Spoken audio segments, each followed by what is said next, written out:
So today we're going to talk about the nakshatra Krittika.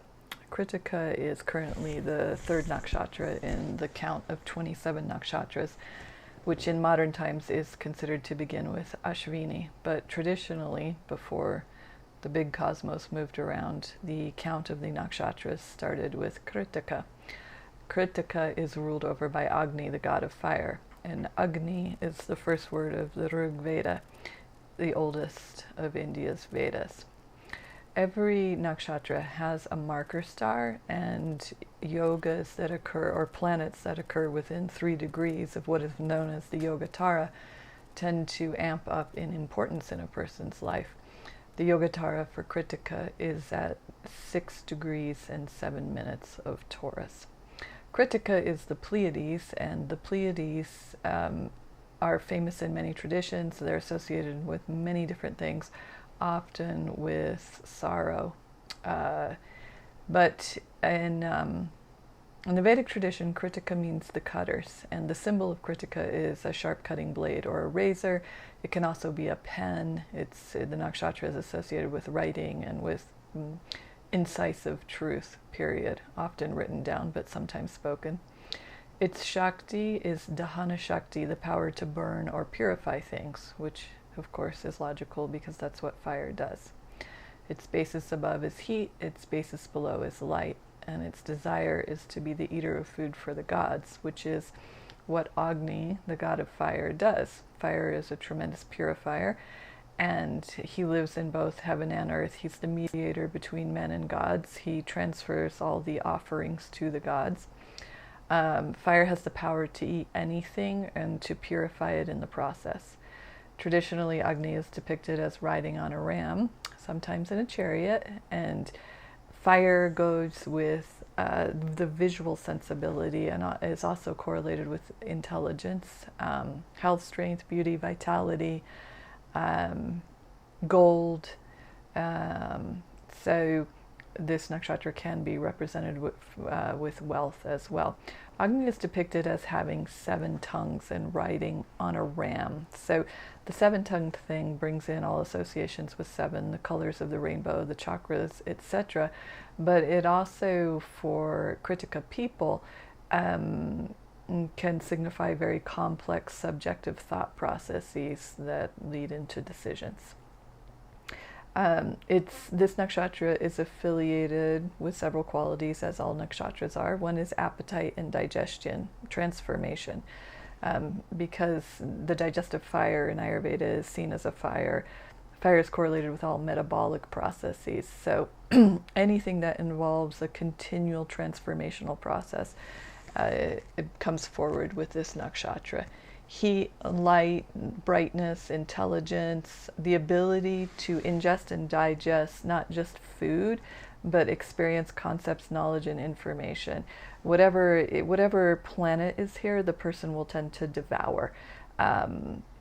So that can be many different things depending on which planet or planets are in this nakshatra. There can be a lack of discrimination over what the person devours, which can manifest physically in the form of poor eating habits if the nakshatra is afflicted, or mentally in the form of poor information consumption. There is often a big emphasis on food, on material products, particularly food. So Krittika people like to keep the refrigerator full and tend to feel far more secure when they have all of life's basics around them or with them.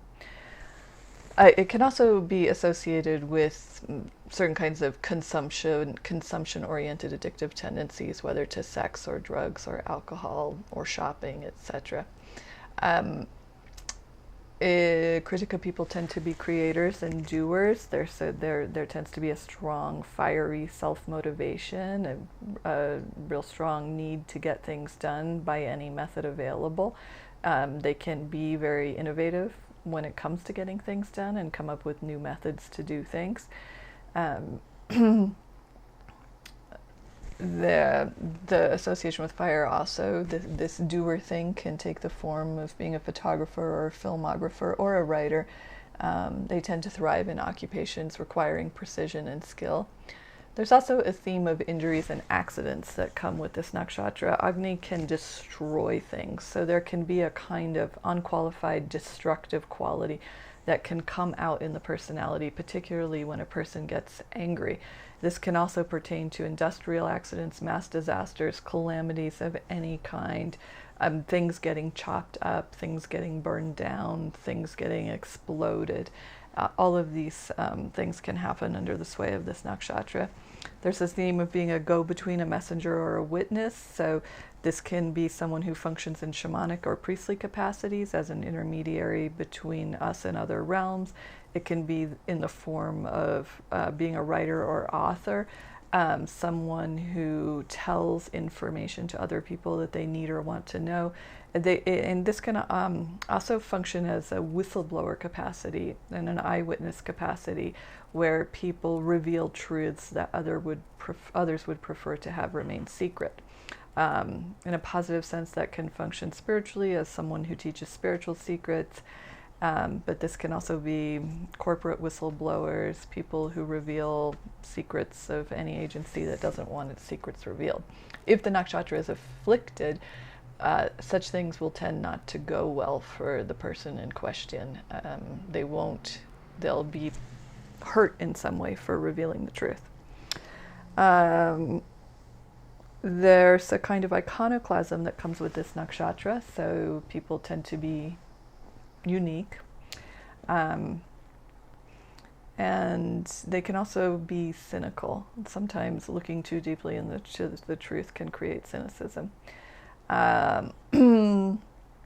Conflict, ambition, desire, pride, hot pitta-based qualities. So there can be workaholism, a need for heroism, high goals, larger than life endeavors and projects, huge projects. There can be really complex forces around the person that entangle them in a web of intrigue that can be familial or governmental.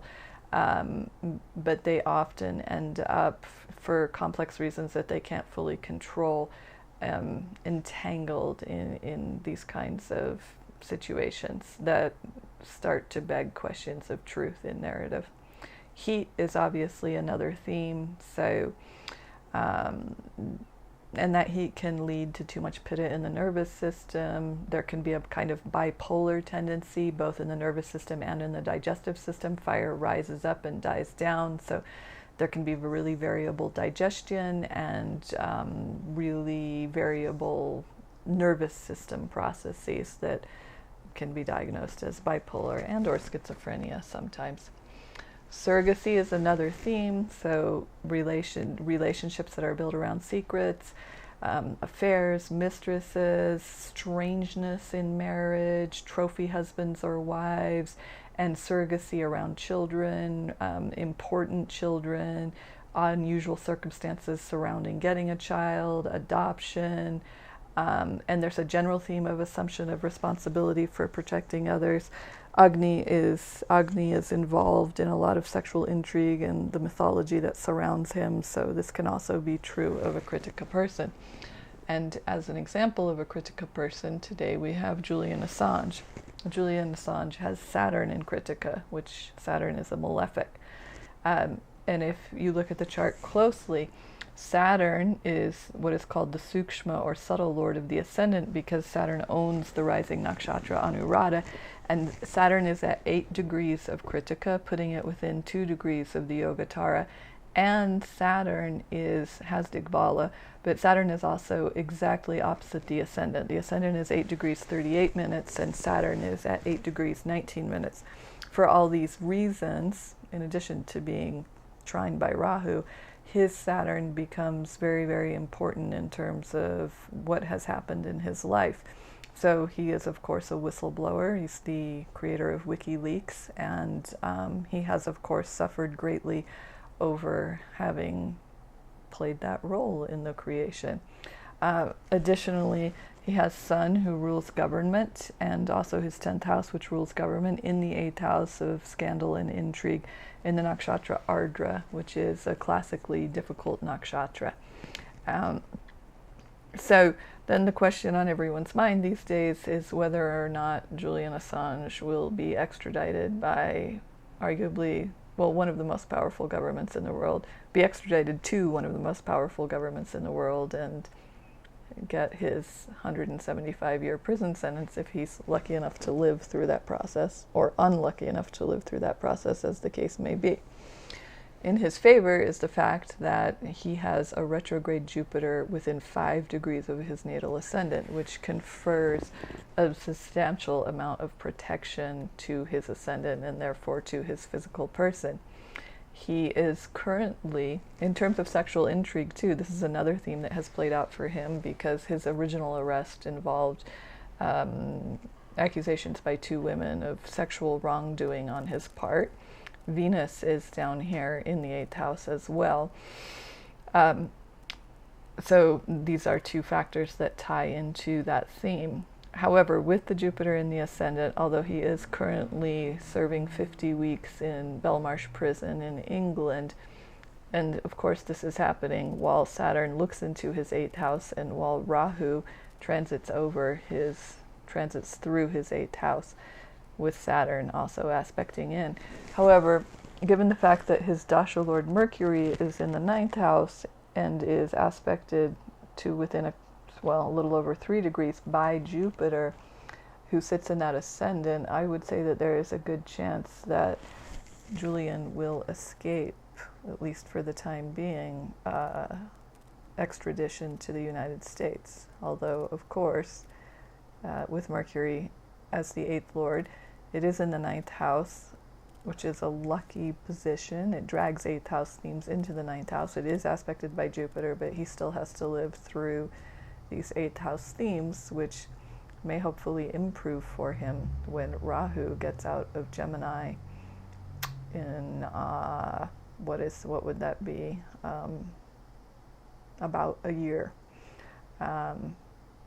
So there you have it.